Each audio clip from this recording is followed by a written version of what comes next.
Hello boys and girls. आज के इस वीडियो में हम डिस्कस करने वाले हैं टाइप्स ऑफ लायबिलिटी के बारे में। पिछले क्लास में मैंने आपको बताया था कि व्हाट इज लायबिलिटी, लायबिलिटी क्या होती है। आज के क्लास में डिस्कस करेंगे टाइप्स ऑफ लायबिलिटी।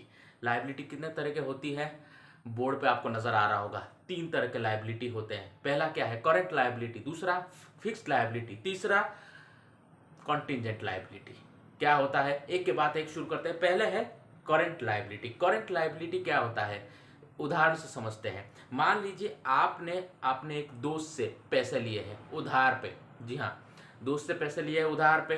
5,000 रुपये आपने उधार लिया अपने दोस्त से। अब आपको पैसे चुकाने हैं और उसने कहा है कि भाई देख, मैं तुझे 5,000 रुपये बड़ी मुश्किल से जुटा कर दे रहा हूँ, 6 महीने में मुझे लौटा देना। कितने महीने में? 6 महीने में। जनवरी में उसने आपको पैसा दिया था, जुलाई में उसने फ़ोन किया कि रे मैंने तुझे जो 5,000 रुपये दिए थे वो तू कब लौटा रहा है। आपने कहा कि देखिए अभी तो मेरे पास नहीं है, मैं 1 महीने बाद लौटाऊंगा। अच्छा ठीक है। अगस्त में फिर फ़ोन किया उसने कि भाई 2 महीना लेट हो गया है, कब पैसा दे रहा है तू। अरे मुझे थोड़ा प्रॉब्लम है, मैं थोड़ा और 15 दिन के बाद देता हूँ। ऐसे ही करते हैं कुछ लोग। तो आखिर आपने जनवरी में आपने पैसा लिया था, उससे सितंबर में आपने पैसा दिया।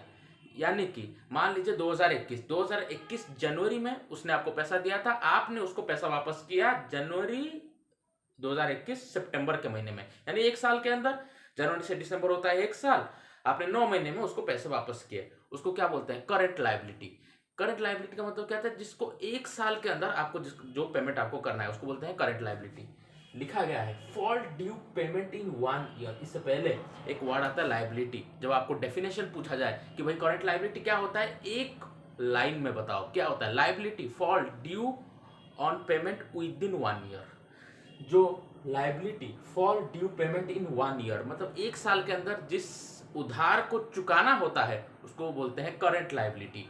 मान लीजिए आपने अपने नजदीकी ग्रोसरी स्टोर से 2 किलो टमाटो और 1 किलो आलू लेकर आए। आपने कहा कि भाई देख अभी मेरे पास तो पैसा है नहीं, घर की बात है, घर ऐसा ही बोलते हैं। तो वो क्या आपको 1 साल तक रोक के रखेगा कि भाई आलू के 30 रुपए और टमाटो के हो गए 40 रुपए, 30 और 40 70 रुपए, तो मुझे अगले साल दे देना, ऐसा बोलता है क्या? नहीं। क्या बोलता है, 1 दिन में 2 दिन में चुका देना। उसको क्या बोलते हैं, करंट लायबिलिटी। मतलब 1 साल के अंदर आपको उसको पेमेंट को क्या करना है, चुकाना है। उसको बोलते हैं क्या, करंट लायबिलिटी। फिक्स लायबिलिटी होता क्या है, फिक्स लायबिलिटी का मतलब होता है जो कि 1 साल से ऊपर।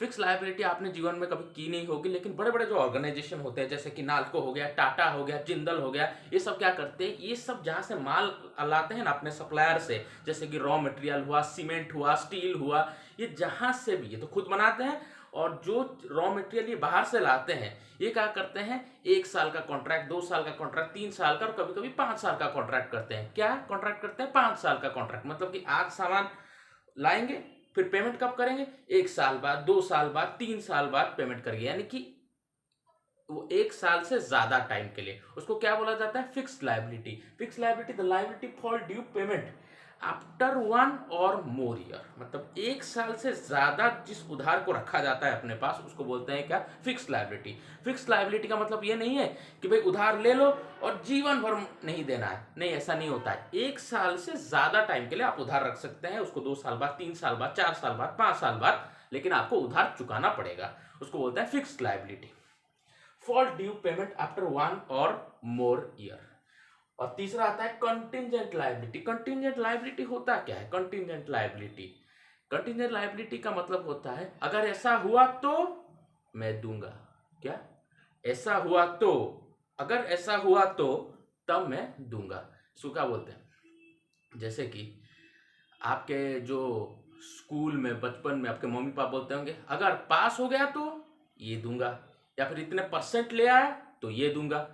तो ये क्या होता है, कंटिंजेंट होता है। कंटिंजेंट का मतलब क्या होगा, फ्यूचर इवेंट के ऊपर डिपेंड होता है। फ्यूचर मतलब कि भविष्य में अगर ये चीज हुआ तो फिर पैसा चुकाना पड़ेगा, उसको बोलते हैं कंटिंजेंट लायबिलिटी।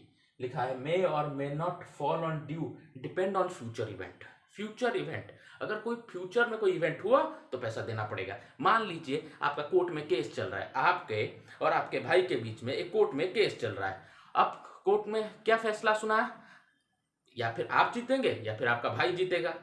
दोनों में से कोई। अगर आप जीतेंगे तो आपको पैसा मिलेगा, लेकिन अगर आप हार गए तो आपको पैसा चुकाना पड़ेगा। ये किसके ऊपर डिपेंड करता है? कोर्ट के जज के डिसीजन के ऊपर डिपेंड करता है कि आपको पैसा चुकाना है या पैसा नहीं चुकाना है।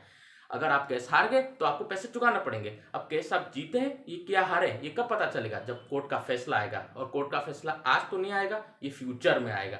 तो फ्यूचर के इवेंट के ऊपर जब कोई लायबिलिटी डिपेंड होती है, यानी कि कोई उधार अगर डिपेंड होता है तो उसको बोलते हैं contingent liability. May or may not fall on due depend on future event. Liability may or may not depend on future depend, यानी कि भाई पेमेंट करना है या नहीं करना, ये फ्यूचर इवेंट के ऊपर डिपेंड है। तो इसी को बोलते हैं कंटीजेंट लायबिलिटी। आई होप कि आज के क्लास में आपको ये 3 तरह के लायबिलिटी पूरी तरह से समझ में आ गए होंगे। अगर आपके कोई डाउट्स है तो कमेंट सेक्शन में जरूर लिखिए, मैं उसका रिप्लाई डेफिनेटली करूंगा। आज के क्लास में हम 3 ही चीजें पढ़ी है, करंट लायबिलिटी, फिक्स्ड लायबिलिटी और contingent liability. Please like, share and subscribe the channel and thank you.